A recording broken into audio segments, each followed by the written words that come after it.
Bryn pushed open the door to his room, his mind on more things than he could comfortably handle right now.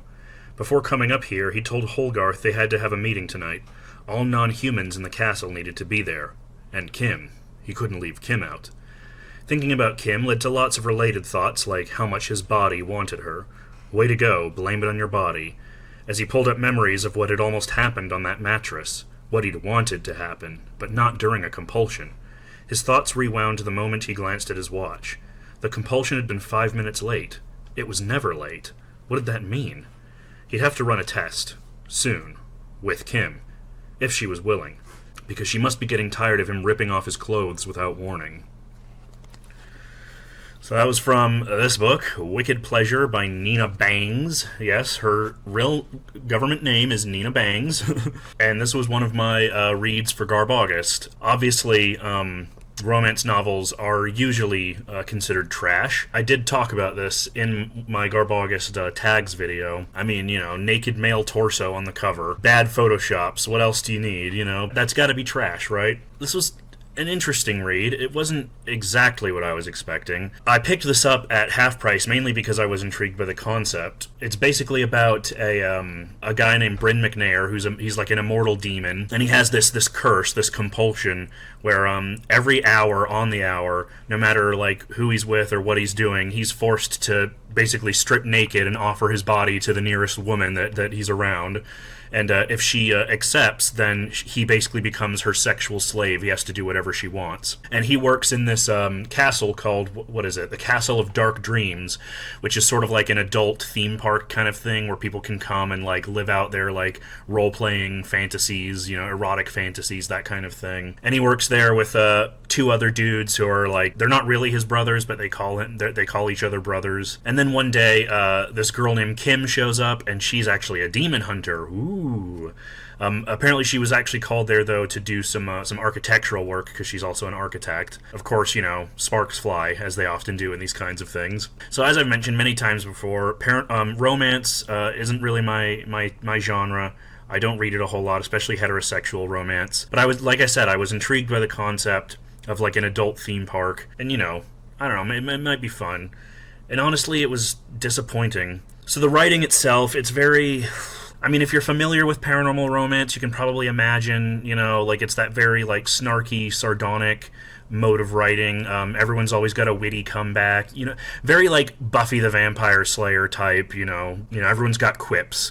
And the overall kind of vibe of the narration is sort of like mildly sarcastic, if you know what I mean. The book is just overstuffed to the brim with plot lines and characters. Like, you would think just from hearing that concept that this is just about Bryn and Kim and kind of they're the main focus. And they are, to an extent. But then there's also all these other side characters, like the other guys who help run the castle. There's this wizard named Holgarth who also helps run things.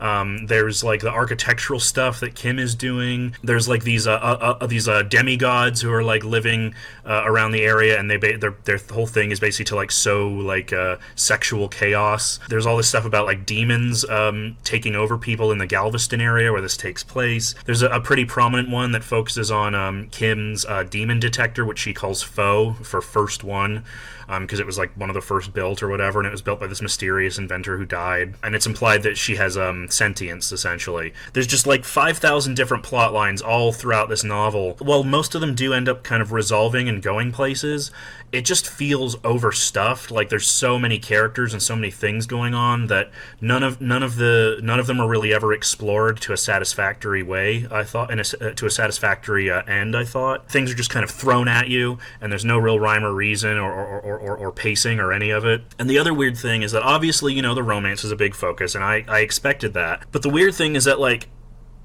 the scenes outside of the romantic stuff is like it feels weirdly rushed, like almost like she forgot she was writing a romance novel in the middle of it, and she just wanted to rush through the plot to get to the sex, which is fine, but then why put so much plot in the book? It's like it couldn't decide whether it wanted to be plot with a little bit of smut or smut with a little bit of plot. And to be honest, it just wasn't that interesting. The storyline, it was just very like it was clearly not the main focus of the book, which again is fine, but then why have so much of it in the first place? The main thing that intrigued me about the book was the premise of an adult theme park, and that premise isn't really explored that much, except a little bit at the very end, and it's kind of like mentioned throughout. There's a lot of that in the book in general, where it feels like she should be focusing on details more than she is.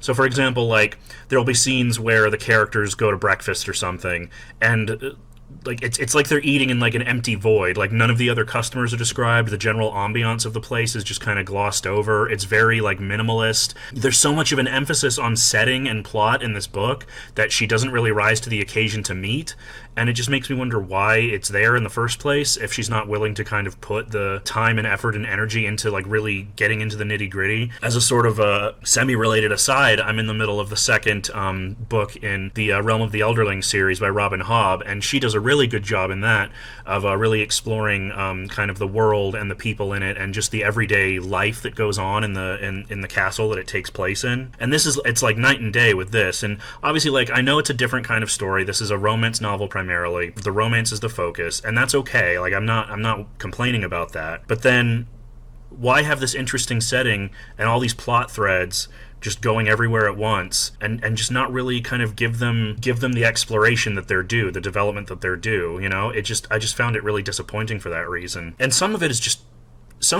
goofy. There's one scene where it's part of like the bad guy's like evil plan to like sneak demons into the castle, and he ends up doing that by putting them in these bottles of like enchanted bubble soap. And so like when they blow a bubble, a demonic bubble comes out, and they have to fight it. And a whole like big plot point in this book is figuring out how to get rid of how to destroy all these demonic bubbles before things get too crazy. It'd be one thing if it was supposed to be kind of like silly and stupid, like there is a little bit of that in this book, where it's kind of like winking at the audience, you know? Demonic bubbles, that sounds fucking stupid, and it is pretty stupid in the book. They're basically floating bubbles with like evil demonic eyes. It's like something from a cartoon. But you have all the characters who are like, oh, like they could feel the evil radiating from them, and it like filled them with fear, and it's just like, is this supposed to be serious, or is this supposed to be stupid? Like, it's just weird tonal inconsistencies like that. Despite all the stuff that's going on in the story, there's no real sense of urgency to the plot. You're from this long line of demon hunters, this demon hunting family. You're in this castle that's essentially full of your enemy. And then there's this other plot line of, you know, demons trying to take over the people of Galveston and stuff like that. And everybody in the book just kind of acts like they're just like having a weird Tuesday. Like there's all this, fate of the world stuff going on, and all the characters are just kind of like, oh damn, that sucks. Well, we'll deal with that, tomorrow. And then they go off and have sex or something, I just think it could have been more well thought out, more well written. And the thing is, like, the actual sex scenes are pretty good. I'm not into heterosexual romance, but like, I liked the concepts that she came up with. I liked how she wrote the sexual feelings of the characters, the emotional feelings of the characters. Like, that was all pretty decent, I enjoyed that. But then it's like, it gets interrupted by a plot and millions of subplots the writer doesn't really seem all that interested in, so then you're wondering why she's exploring it in the first place. Maybe it was my fault because this is the second book in a trilogy, so I'm assuming that they introduced some of these characters before, and so we're kind of meant to be more used to this world and these characters and everything. I don't know, it doesn't feel like that, because like, she does explain stuff, and most of the plot lines that are set up in this book are resolved at the end of this book, but it's just so chaotic and all over the place, and I was just kind of like, man, like, this did not need to be this complicated, that I wonder if maybe it was just because this is the second book.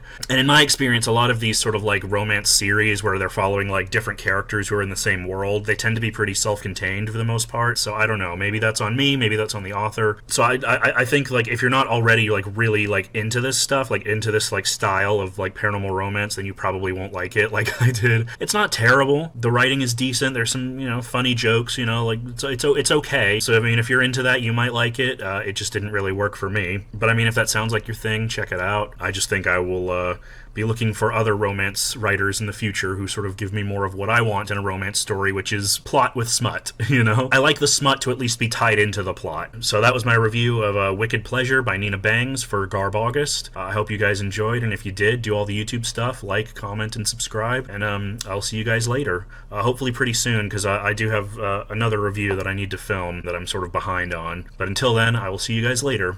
Bye.